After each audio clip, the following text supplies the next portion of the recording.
אני עומד כאן בכניסת המבקרים לאום, המקום שבו כל מי שמגיע לכאן לסיור עובר.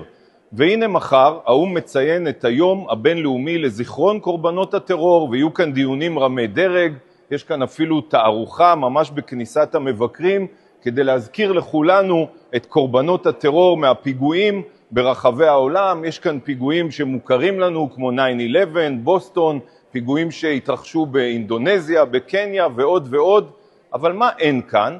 אין כאן שום פיגוע שבוצע על ידי פלסטינים כנגד ישראלים. חברים, אנחנו עוד מעט מציינים שנה לטבח ולפיגוע הטרור הכי גדול שבוצע ביהודים וישראלים מאז השואה. אבל האום לא חושב שזה צריך להיות מוצג כאן על הקירות של האום. אבל מה כן האום הצליח למצוא?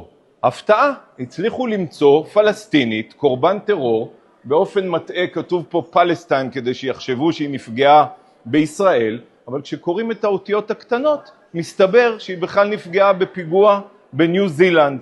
אז לכן אני אומר, חברים, אין מקום יותר רקוב ומעוות מוסרית מאשר האום, וכולנו חייבים להתאחד, להסביר זאת בכל הרחבי העולם, לדרוש את סגירת ופירוק המקום הזה ופתיחת גוף חדש שמייצג באמת ערכים נעלים.